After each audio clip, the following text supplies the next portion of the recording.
Good morning. My name is Kara Corbin Lickfit, and it is my privilege to serve as your worship associate today. We come together in community, supporting and encouraging each other on our spiritual journeys, affirming the importance not only of tolerance, but of acceptance, compassion, and open-mindedness. Welcome to Tapestry, a Unitarian Universalist congregation. We are a liberal, progressive congregation open to those who share our values of free thought and lifelong learning. We welcome you without regard to race, creed, age, economic status, physical ability, gender expression, or sexual orientation. These are some of the categories that have divided rather than united people of faith. We do not require that you believe the same as we. Indeed, you will find many different paths. Today, our minister, the Reverend Kent Doss, is not in the pulpit today. He will return next Sunday. We are grateful to have Connie Purcell speaking today in our theme of water later in the service. So today, we have our annual tradition of celebrating a water communion to commemorate the beginning of our church year. The core symbolism of the water communion is that we all come from water, simply hydrogen and oxygen, as a species on a planet where life began in the ocean, as mammals who float in amniotic fluid as we are readied for birth, as beings whose cells are mostly water. And yet we are separate from each other, and we have been apart since there tends to be a slowing down in the summer months, and we are now reuniting. We are separate and together, the way water scatters into rain and streams and clouds and springs and ponds and puddles, and yet flows together again and again, one great planetary ocean. Not only is no drop of water superior to any other, all water comes from the same place. When I was reflecting on the topic of water for this week's service, my mind was filled with family adventures that have included water, trips to many aquariums, boat rides, fishing, canoeing, camping at the beach, water parks, swimming parties, and many more. While I think bodies of water are beautiful, and I find myself enjoying time spent around it, I also experience unsettling feelings around water. Water can make me feel small and out of control. Sometimes you are just at the whim of the water and the wind, unable to change the course of your boat, or that wave that crashes you on the beach, knocking you down and taking your breath away. I realize I have a dichotomous relationship with water. While I enjoy its beauty and appreciate it as an important resource, it is a continuous reminder that sometimes I am not in control. I'll close with a short poem called A Divine Cascade by Connie Markham Wong that talks about water. Glistening drops splashing into fine mist, I become one with the waterfall, feeling joy as droplets kiss my face and enter my soul's most sacred place. Crystalline, anointing me with love, sustaining all life forms on earth. Gratitude for each divine droplet, a cascading veil of purity.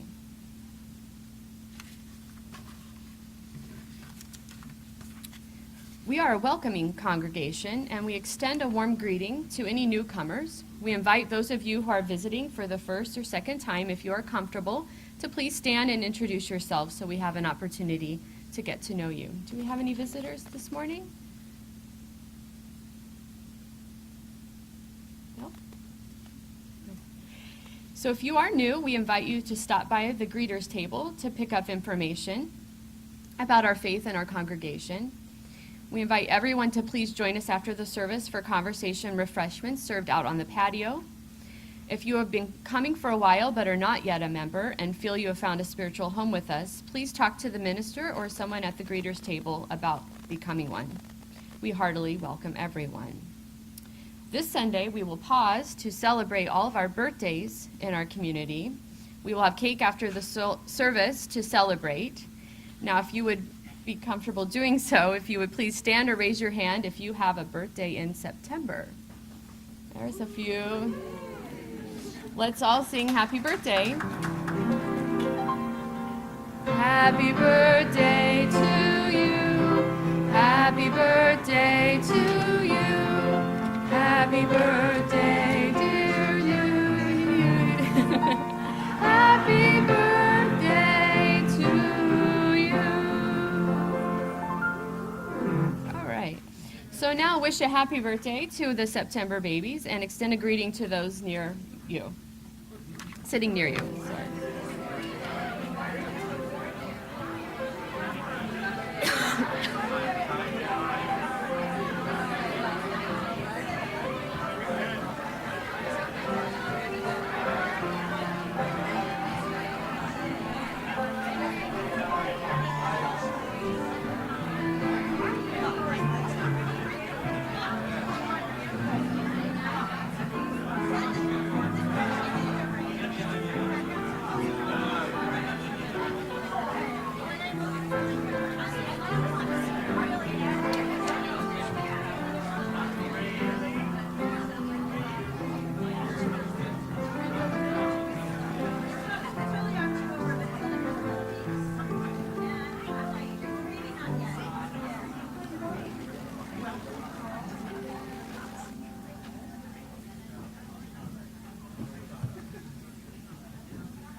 All right, it's now time to proceed with the service. As part of our ongoing committee introductions, today you will hear from our Committee on Shared Ministry, Mary Ann Valmuth.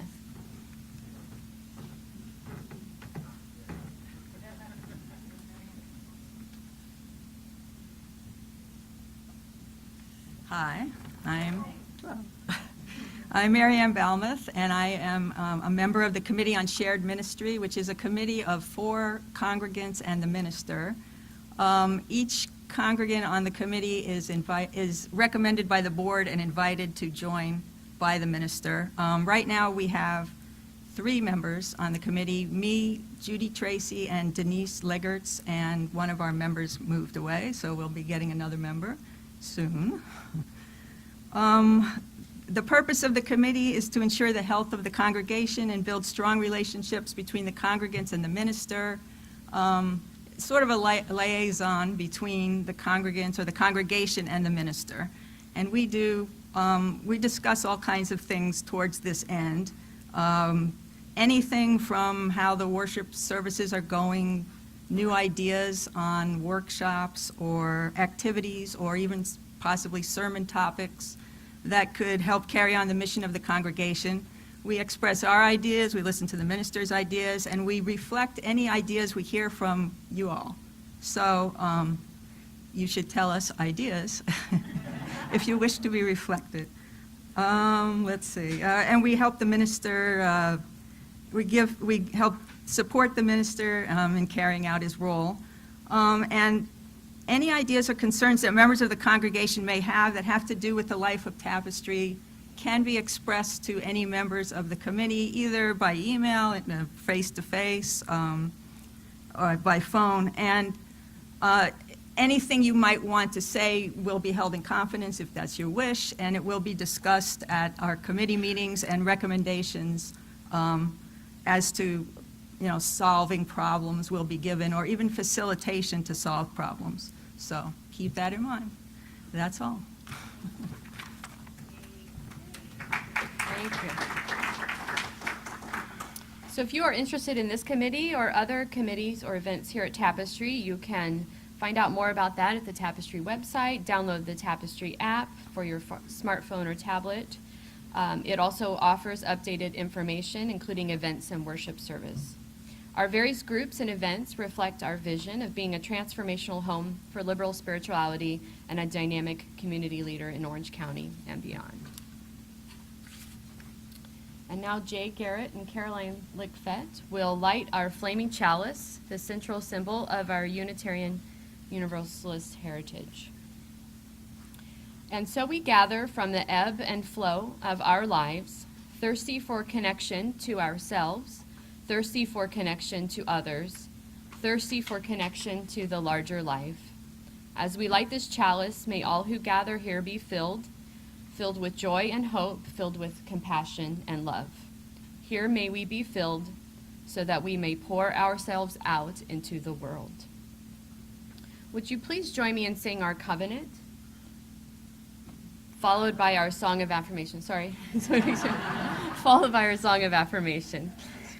Love is the spirit of this congregation, and service is its law, to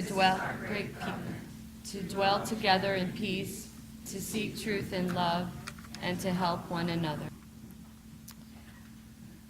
So today's pastoral joys and concerns include a note from Judy Tracy. She reports that she has a new granddaughter. Her name is Indy Lynn, and she also has a new car. Both expensive ventures.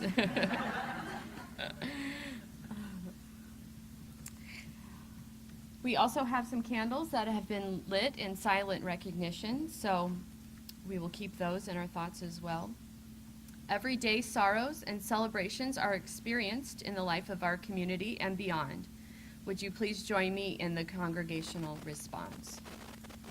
For your joys, we join you in celebration.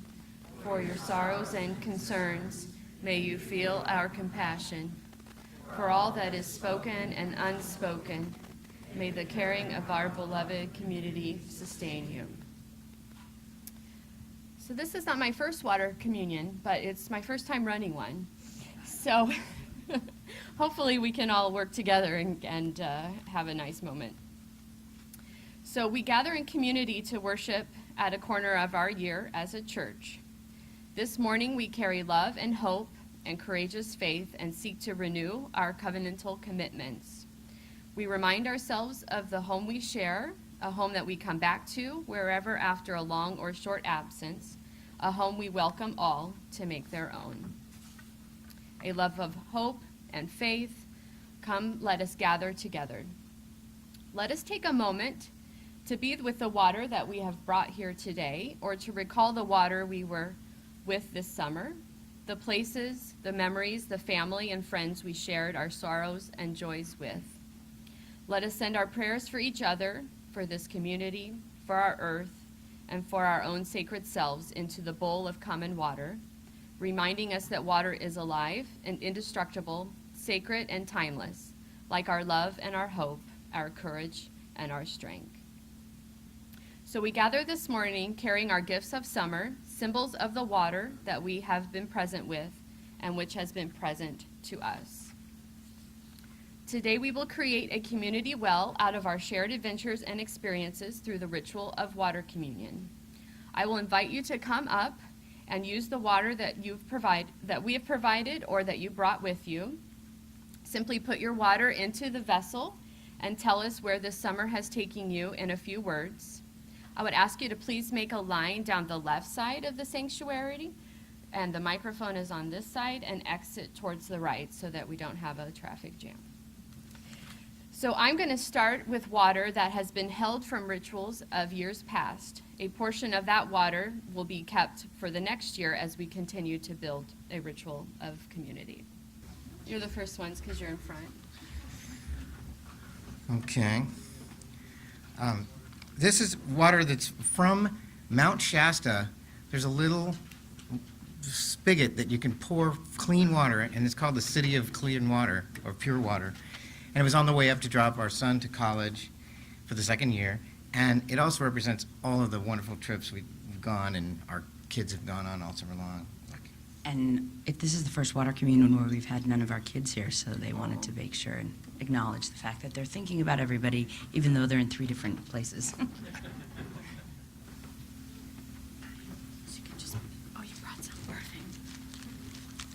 So this water represents our journey from Chicago, Lake Michigan, through Utah, through Mirror Lake, through here, where we have a beach and access to the pool, where our daughter learned how to swim just last weekend.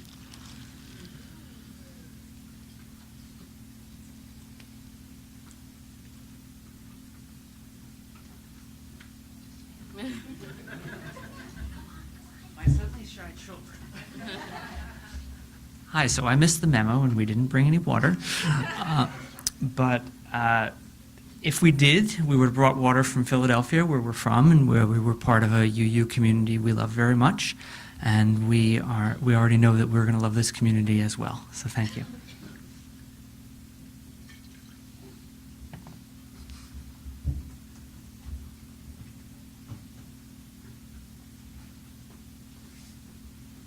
This was a suggestion from my neighbor Penny, since I didn't go anywhere this summer.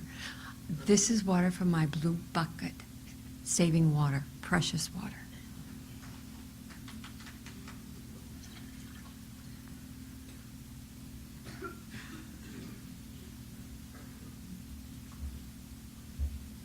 Well, I'll use a symbolic water for Lake Mead, where a group of us went last May and to Las Vegas. And it was a group of friends, and we purchased it at the auction from the Kinnears. It was a timeshare from the Kinnears, and that what took us to Vegas.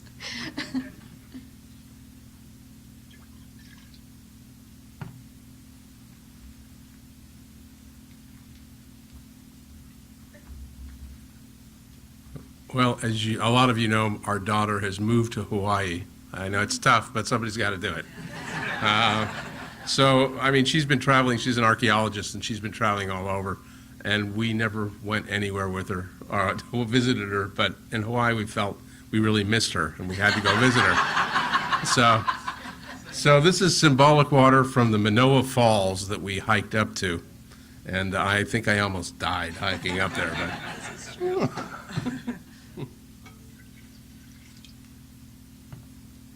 all right.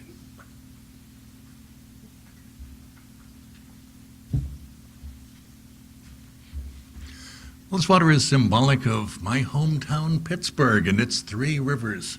As a part of my heart will always belong to Pittsburgh.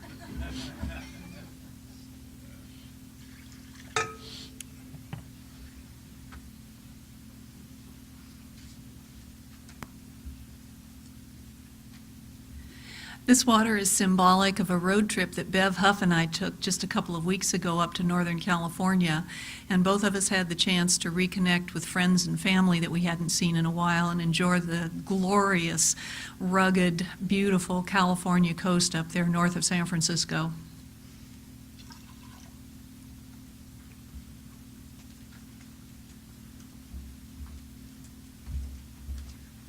We did some travels this summer, but I think one of the most special things was having family from far away come and visit us at our home. And a lot of memories that we had this summer with our daughter there, also learning to swim and things like that. We have a stream behind our condo, and we ate dinners out there and things like that, so we brought water from the stream where we spent time with family.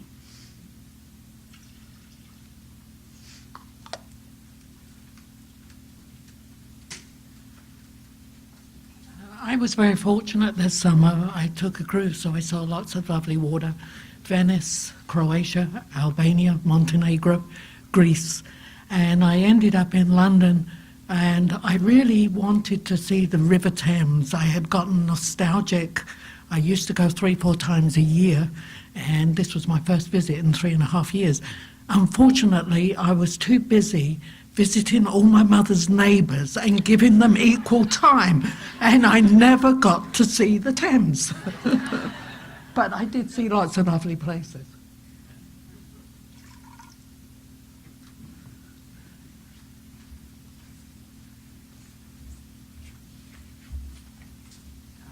This water is symbolic of San Francisco Bay Area, where we visited my mom and sister and had some nice time with cousins.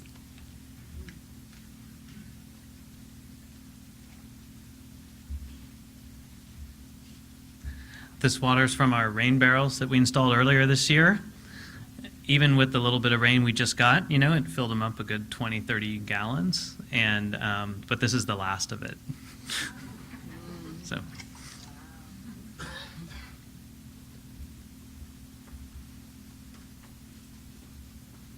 This is symbolic water of our local Pacific Ocean, which I really enjoy, and I'm really blessed that my family all lives near the ocean, so we get to go a lot.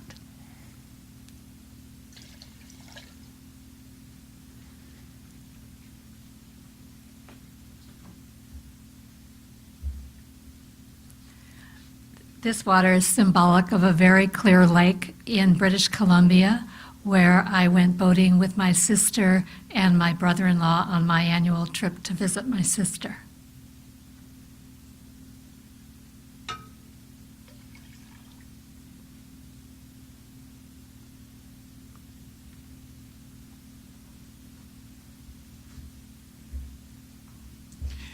According to Chinese tradition, there's 5 elements of the universe. One of the elements is water. The symbol of water means that it goes around everywhere. It managed to, you run a resistance, it just goes around it. So sometimes you see the water flow around the rocks, but eventually the rock gets changed by the water.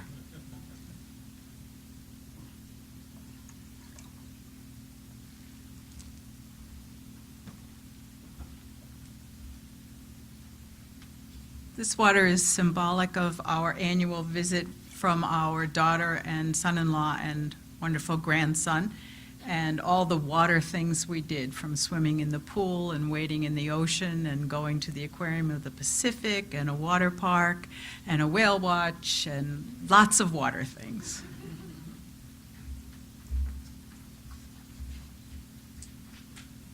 It's said that new friends are silver, but old friends are gold. So you're my silver friends. But this summer I went back to see a couple friends who I've known for over 50 years in the Midwest. And I collected some water at Little Traverse Bay in Northern Lake, Michigan, where I was fortunate to spend July 4th weekend and saw the fireworks over the lake. But the container leaked in my suitcase on the way home. So this will do.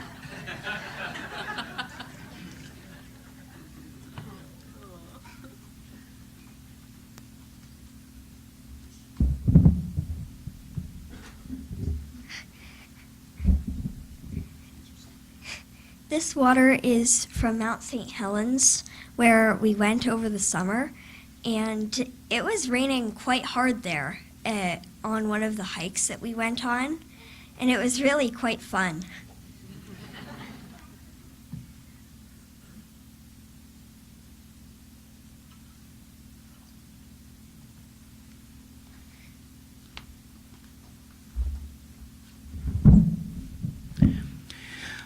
Had I remembered to bring a jar, this water would be from the lake behind my niece's house in Delaware, where she just had her first child. Just about 9 months after her older sister had her own first child. Family dynamics.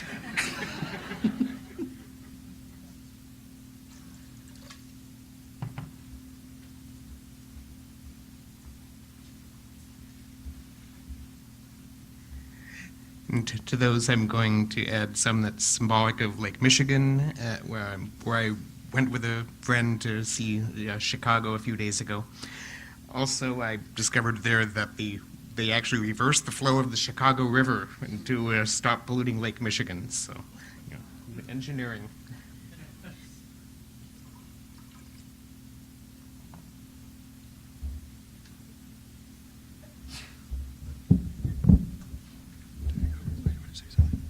I went to Lake Vermilion over the summer. Okay. So we've had several visits with family and friends this past year, trip to London, Garrett's trip to Illinois, camping at the beach, so lots of things involving water that we will remember.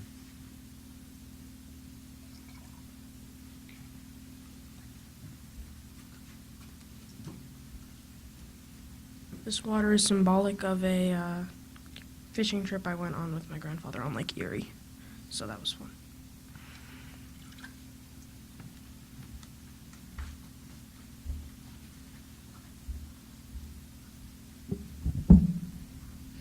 I'm bringing symbolic water from the Columbus River, from the Gunnison River in Colorado, from Grand Lake in Oklahoma, and from the rain in Cuernavaca, Mexico, where I found that it was monsoon season a couple of days after getting there.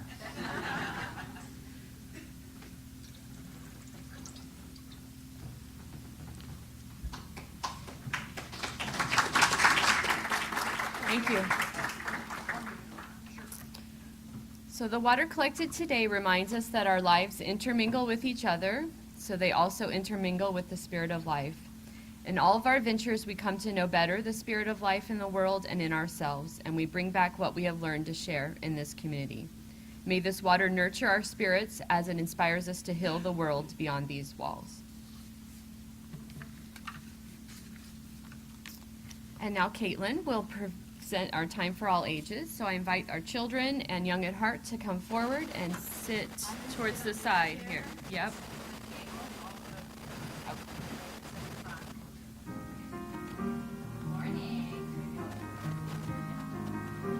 This seems like a good choice. All right, I'm sitting in sister's lap. That sounds perfect. It's probably okay, Vince. Yeah, they're okay. Thank you. Morning, everybody. That is a lot of cool water. Yes, I agree. And if you guys didn't get a chance to go on water over the summer or to have memories of going on, not a quick memory, but to go anywhere on a trip, we are all going on a trip in a few weeks to the mountains. Right there, boating, you went tubing? Awesome. So fun.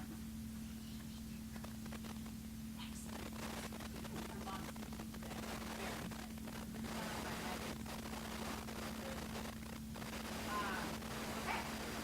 Well, anyway, if you are already signed up to go to camp, awesome. If you're not, talk to your parents about it. Camp is awesome, and Big Jinx Lake is beautiful, and hiking up there is beautiful, and it's just awesome. So our story today is called Water Can Be, and hopefully they will have the pictures, because the pictures can be my favorite part of the book. So. Water is water. It's puddle, pond, sea. When springtime comes splashing, the water flows.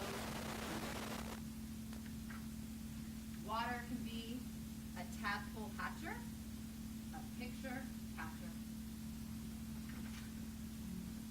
an otter feeder. One more. Otter feeder, a downhill speeder. Lovely. Garden soaker, a valley boker. I love this. Traffic lights till I got to the line. It's amazing. The thirst quencher, the kid drencher. We're not supposed to do this because it wastes water, but it's super fun. The kid drencher. Oh, she was playing in the sprinkler. So you've never done that. That's good. Your parents are good. Good parents. Good job. Oh, you have done it? Okay. A drink cooler and a rainbow jeweler. Have any of you guys seen a rainbow? Yeah. A homemaker, the animals that live there, and a ship breaker. Right? Really awesome. Water is water. It's fog, frost, and sea. When autumn comes chasing, water can be a cloud fluffer, a fire snuffer. We've had lots of fires. Have you guys seen those big airplanes that they fill up with water and they drop it on the fires? A school drinker, a bruise shrinker, a salmon highway, and an eagle flyway. A storm creator and a decorator. I like that one. My daughter's favorite song is Susie Snowflake. She makes her home on the window. Woodchuck warmer and a snowman former. Have you ever made a snowman? Yeah. Water is water. It's ice, snow, and sea. Now go and discover what else it can be. And then there's information about water.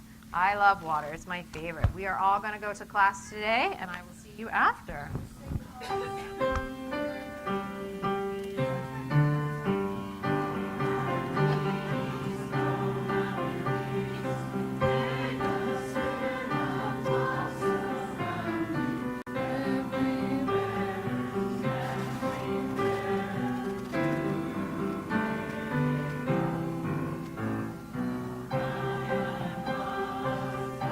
Some people say that I am one thing, others say I am many.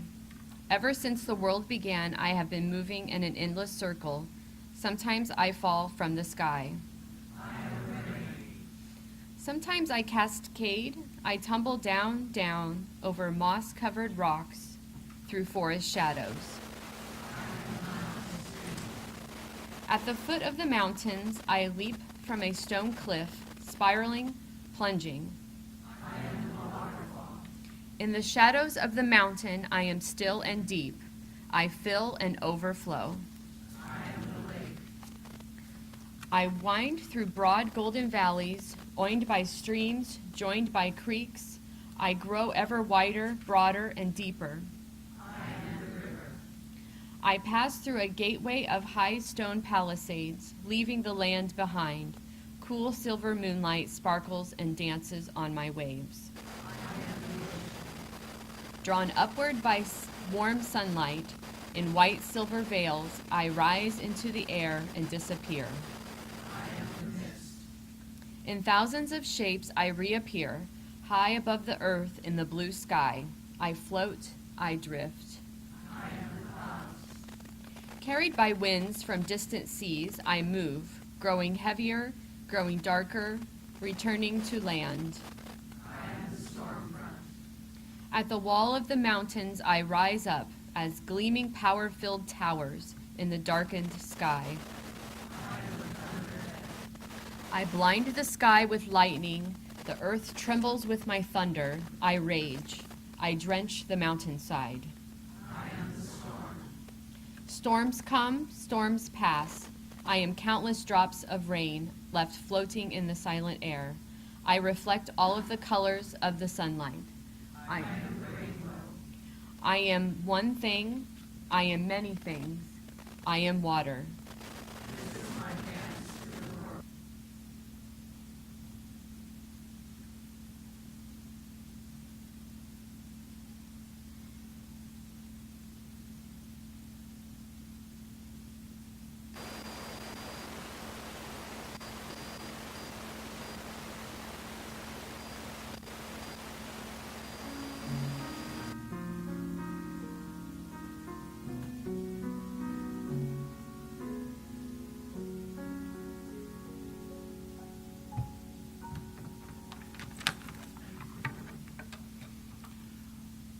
I'm going to share yet a few more thoughts on water. We take water for granted, at least to some extent, some of us do.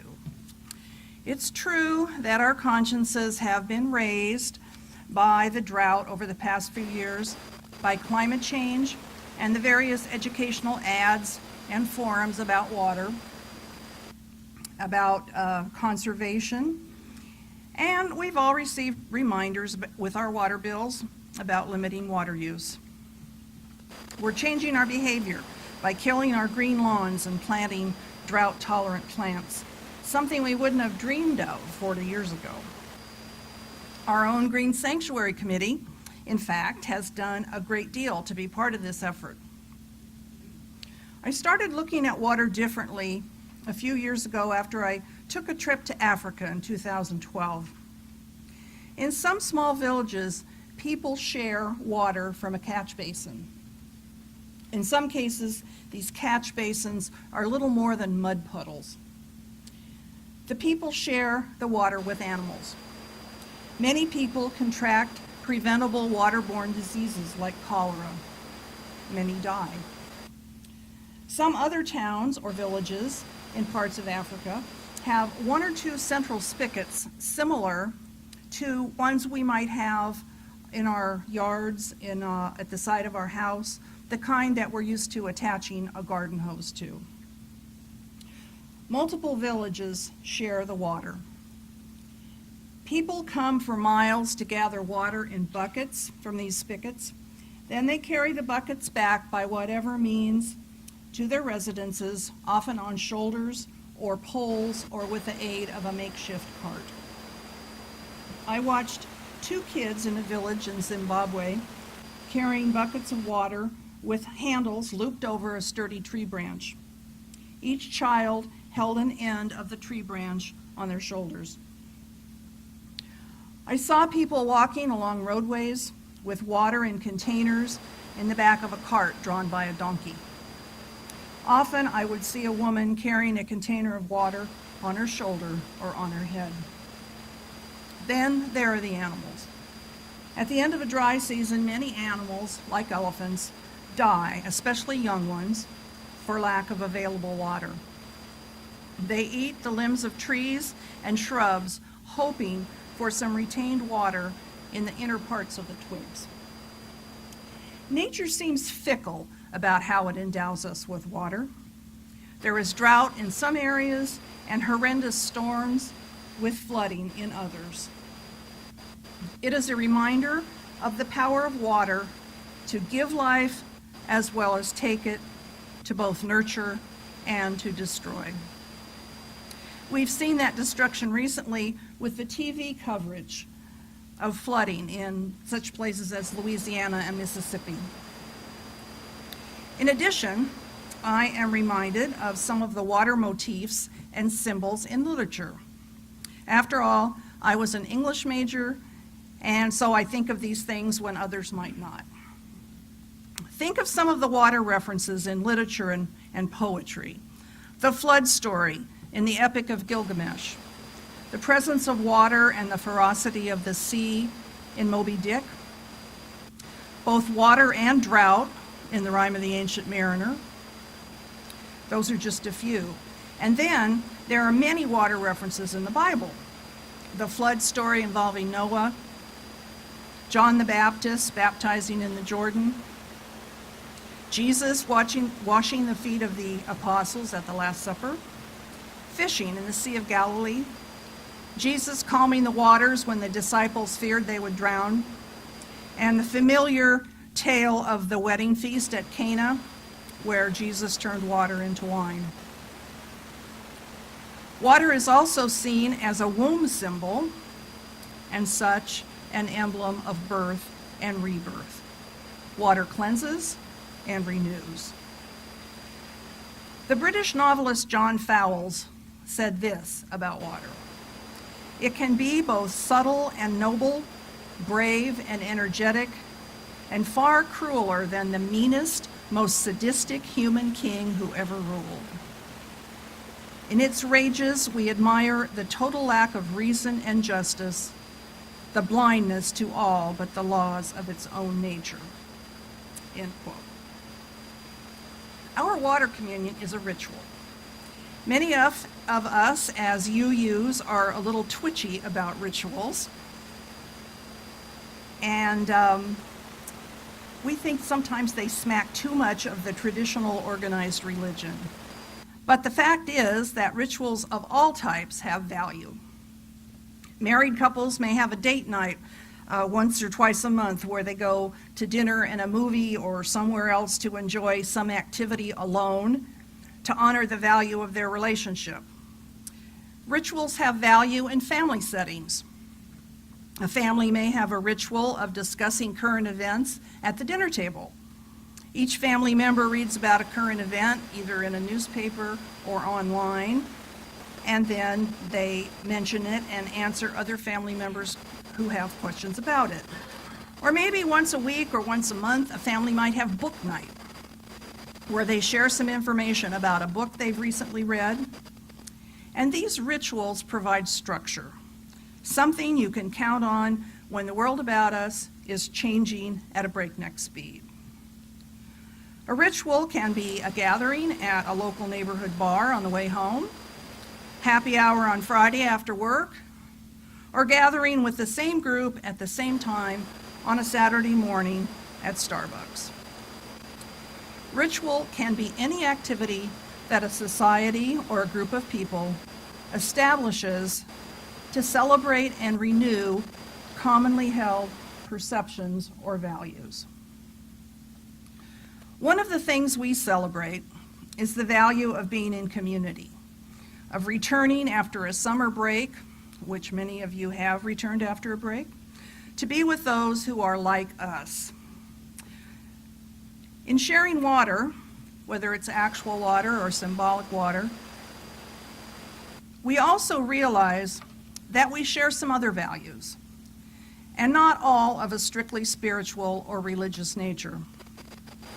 We value time spent with family and friends, either near a lake, near the ocean, a water park, a fishing hole, or Camp de Benneville Pines. There is value in spending time and appreciating nature.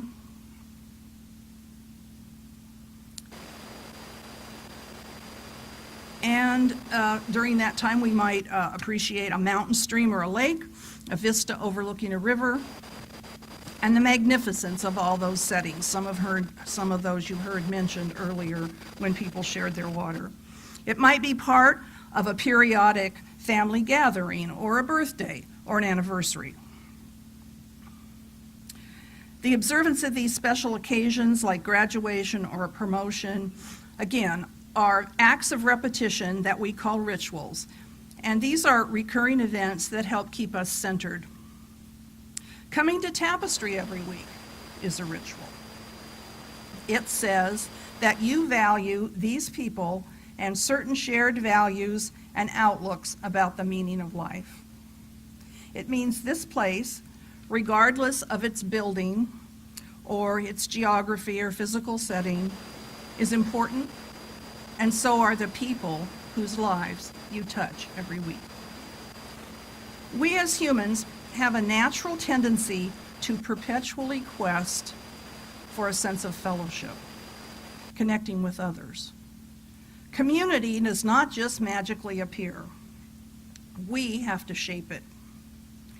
We are not meant to be alone, certainly not all the time. We deserve both solitude and connection. These are not opposites so much as they are two parts of the rhythm of our being on some primal level. So the water communion is just one of the ways we shape our search for human connection. These are just a few of my thoughts about water and ritual and being in community. As Martha Stewart might say, being in community, it's a good thing.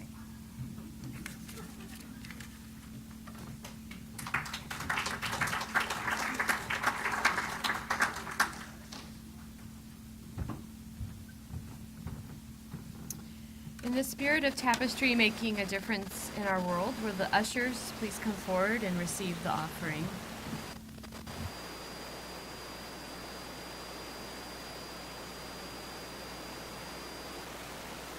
And compassion of our hearts until we are together again.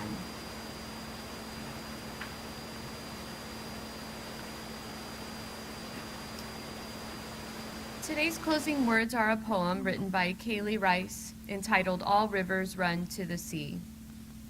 It starts with a drop, then a trickle, a burble, a rush of water bubbling towards its destination, and finally the wide, endless sea. All rivers run to the sea. Today you brought water, poured it into a common bowl.